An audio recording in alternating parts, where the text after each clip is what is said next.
The 162nd GCC ministerial meeting, chaired by Minister of Foreign Affairs Abdullah Ali Lihaya, will take place today, Thursday, and that's in preparation for the 45th GCC Supreme Council session on December the 1st in Kuwait. The ministerial meeting will be attended by Their Highnesses and Excellencies, the Foreign Ministers of the Cooperation Council states, to review reports on implementing decisions from the 44th Doha Summit and discuss strategic relations, regional developments and international partnerships. Joining us via video link is our KTV2 correspondent Abdulrahman Limhanna from the Media Center to update us on the ministerial meeting being held.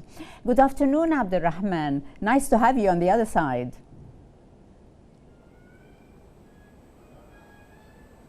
Good afternoon to you, Maha. Abdulrahman, can you please give us an update about the agenda being discussed during the 162nd GCC ministerial meeting? Of course. First of all, good afternoon to everyone and to your exclusive guest and to the viewers of KTV2. I'm currently at Sheraton Hotel at the Media Center of the Ministry of Information. And as we all know, I'm giving you the latest on the 162nd ministerial meeting where foreign ministers of the Gulf states such as Saudi Arabia, Kuwait, Oman, Qatar, Bahrain and the UAE are all gathering to prepare for the upcoming 45th Supreme Council Summit, which will take place on Sunday, December the 1st in Kuwait City. I mean, this meeting is all about setting the agenda for the Supreme Council and reviewing the progress of decisions made in the past year in the summit in Doha. And the ministers are also discussing the Gulf economic projects and security issues, and also strengthening economic cooperations between the GCC member states. A big part of today's talks could focus on a lot of things such as the custom unions, laws and policies and taxes, and also could focus on the railway projects these ideas are stemming out of the concept of an economic integration, probably more influenced by the Euro example, which has been going for decades if you think about it, but the Euro example has gone too far, and that's how politics work. It takes decades and decades for a process of formation to finish. But then again, how Europe have reached the unified currency have taken them about decades to reach a unified currency. And this is what the GCC are trying to do. They're getting inspired by major global powers and entities, and we're going on that way. Now let's move on to Kuwait. Kuwait, as the host, is playing an active role. Kuwait's Foreign Minister Abdullah Ali Lihaya is chairing the meeting, as you mentioned, and as we all know. And earlier this week as well, we know that the Crown Prince of Kuwait, Sheikh Sabah Al Khalid Al Sabah, may Allah protect him, has also met with the GCC Secretary General Jassim Libdawi to discuss the goals of this summit.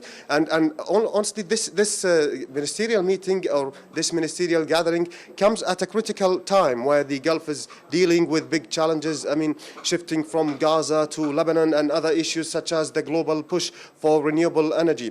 And at the same time, there is a strong focus for the future of the Gulf nations, how they could work together to diversify their economies, strengthen trade and ensure the stability of the region, not only on the internal level, but even going broader on a global scale, on the wider global scale. And as we look to Sunday's Supreme Council Summit, there were a lot of questions on the table. How will the discussions on economic projects be shaped, and how will they address security challenges, and what new steps will be taken to deal with energy and climate issues? These questions these questions that I just mentioned would shape the summit, but on a far more concrete level in Kuwait City on December the 1st, and would shape the future of the Gulf, not only on the internal level, as we mentioned. This effect will even go on the wider level globally. And before I let you go, we have to mention that last month we witnessed the GCC EU summit,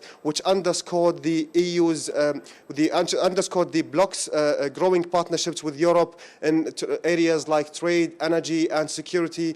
And also the GCC is trying to form ties with strong global major powers like the United States and China and other major powers. So we are trying to expand not only on the internal level, but also going even farther for the whole world to secure a more stable entity for the GCC member state and the GCC citizens. Maha. Yes, Abdullah, thank you very much, ladies and gentlemen. That was our correspondent, Abdulrahman Al Mhanna. We'll be back after this short break. Stay with us.